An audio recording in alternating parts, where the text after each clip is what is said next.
एक ऐसे समय पर आया हूं कि जहां आपके क्षेत्र में उपचुनाव होने वाला है और वो उपचुनाव ऐसा है कि उसमें आपकी भागीदारी बने, आपकी सहभागिता आए। क्योंकि मैं कहना चाहता हूं कि 10 महीने में आपने हमारा काम भी देखा होगा। 10 महीने में आपने जितने काम हमें किए वो आपने देखे होंगे। क्योंकि जब हम घोषणा पत्र संकल्प पत्र लेकर के आपके बीच में आए थे, मैं लोकसभा के चुनाव में भी आपके बीच में आया था, मैंने आपसे कहा था कि जो संकल्प पत्र हमने आपको दिया है उस संकल्प पत्र को पूरा करेंगे। मैं आज आपके बीच में, क्योंकि 10 महीने का समय हुआ है, लेकिन 10 महीने में 50% संकल्प पत्र हमने पूरा किया है, 50% पूरा किया है।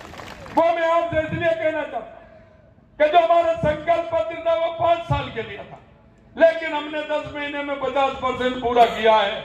और मैं कहना चाहता हूं, जो आपको सपने दिखा रहे थे, जाति धर्म में बांटने का नाम कर रहे थे, कहीं आपको नजर आ रहे हैं क्या? वो विकास की बात करते हैं, वो यहाँ 84 विधानसभा का डूंगरपुर जिले का विकास की बात करते हैं। अरे भाई, उन पर कौन सी चाबी है मेरे को ये तो बता दो। कहीं वो सिवाय हमारे पास डिजायर देने के कहीं दूसरा काम करा सकते हैं क्या? मैं आपसे पूछना चाहता हूं, कहीं करा सकते हैं क्या? मैं आपसे यही कहना चाहता हूं, अरे मेरे मुल्क के मालिकों, एक जरा अपने आने वाली पीढ़ी के बारे में तो सोचिए, जरा अपने भले और बुरे के बारे में तो सोचिए कि हमें कैसा सोचना है, हमें क्या करना है। क्योंकि जो आपका भला नहीं कर सकता, सिर्फ आपको लड़ा करके, आपके बीच में इस तरह की अमानसिकता पैदा करके वो आपको लड़ाने का काम करते हैं, जातिवाद पर ना लड़ाने का काम करते हैं, धर्मवाद पर लड़ाने का काम करते हैं। मैं आपसे यही कहना चाहता हूं, 10 महीने में हमने इस बागड़ के लिए जो किया है वो आपके सामने है। 10 महीने महाराणा प्रताप सर्किट हमने बनाया, जिसमें 100 करोड़ रुपए हमने मंजूर किए हैं। महाराणा प्रताप यहाँ की आन बान शान है, उसके लिए 100 करोड़ रुपए का हमने प्रावधान किया है।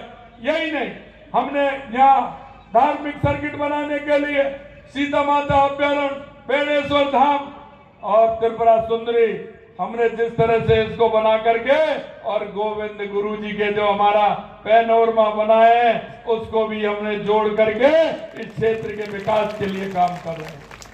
मैं आपसे कहना चाहता हूं, मुझे यहाँ के युवाओं की चिंता है और मैं इसी बात को कहता हूँ कि यहाँ की जमीन उपजाऊ है, यहाँ की जमीन के अंदर पानी भी है। मेरे से कहा था कि यहाँ पानी की व्यवस्था करनी है, मैंने कहा निश्चित रूप से आने वाले समय में यहाँ का पानी को लेकर के यहाँ डेवलप किया जाएगा। हमने माई से लेकर के सोम कमला तक हमने एक नहर बनाने का हमने प्रस्ताव पूरी तरह से रखा।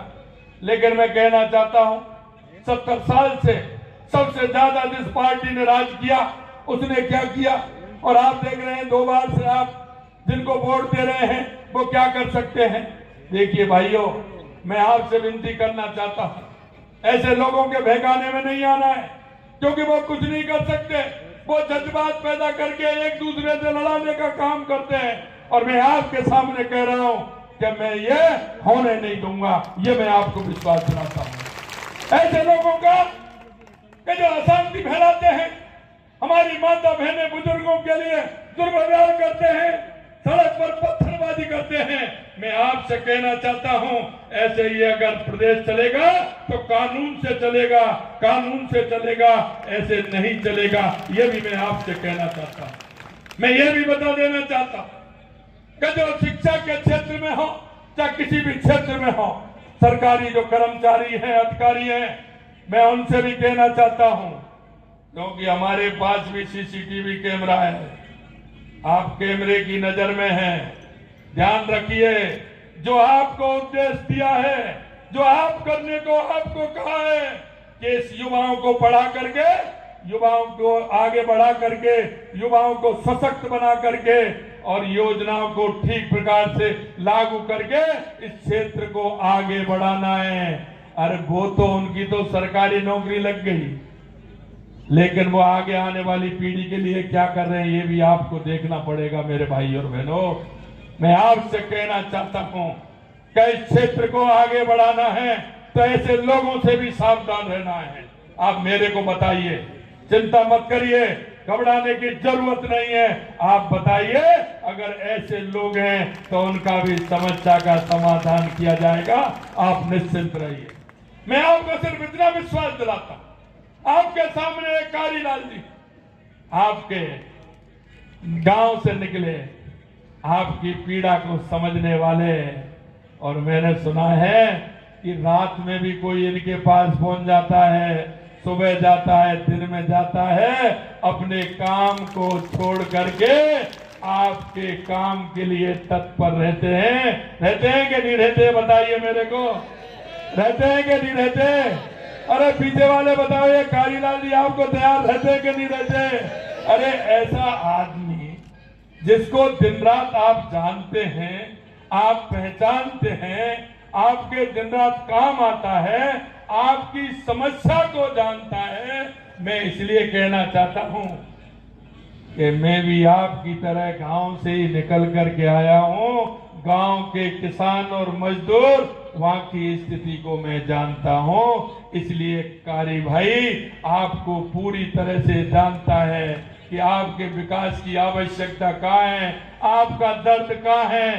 क्योंकि कहते हैं ना कि मुर्गी के लिए तो तकुआ का घाव बहुत बड़ा है, होता है, बहुत बड़ा होता है।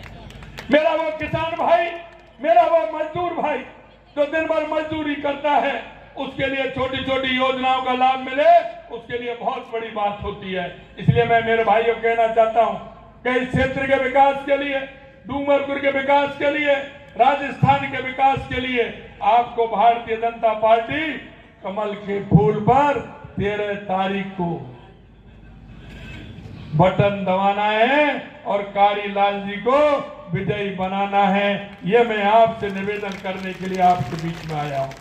हमने 200 विधानसभा में काम किया, आपकी विधानसभा में हमने बजट में काफी कुछ दिया है। मैं अब लेकर के भी आया हूं, लेकिन समय की मर्यादा है, क्योंकि मेरा हेलीकॉप्टर नहीं उड़ेगा। मेरी रात को जयपुर में मीटिंग है, मैं सिर्फ आपके दर्शन लाभ के लिए आया हूं। मैं इतना निवेदन करना चाहता हूं, इस कारीलाल जी को जिताइए और यहाँ 84 की विकास की गारंटी हमारी सरकार की होगी, हमारी होगी। यह मैं विश्वास दिलाने के लिए आपके बीच में आया हूं। आपको किसी तरह की चिंता नहीं करनी, किसी तरह की परवाह नहीं करनी, क्योंकि हम ऐसे लोगों को कभी बख्शेंगे नहीं जो जिस तरह की बात करते हैं। और मैं यही कहना चाहता हूं कि आप आइए, इस विकास में भागीदारी बनिए, आप आने वाली पीढ़ी को उस विकास की राह की तरफ मोड़िए। ऐसे युवाओं को जो पढ़ना चाहता है, काम करना चाहता है, वो सपने जो उन्होंने देखे, उन सपनों को पूरा करने का काम करना है, यह मैं कहना चाहता हूं। उन सपनों को पूरा करेंगे ना युवाओं को, के करोगे ना? और इस कारीलाल जी को देख रहे हो ना, इसको जिता करके भेजोगे ना? अरे जोर से बोलो, भेजोगे ना? तो मैं ये माला पहना दूं, पहना दूं? चलिए बोलिए भारत माता की, भारत माता की, भारत माता की। बहुत बहुत धन्यवाद। जय हिंद, जय भारत, जय राजस्थान, जय 84, जय डूंगरपुर। आज की इस नामांकन रैली में हमारे बीच में बधाई हमारे प्रदेश के मुख्यमंत्री महोदय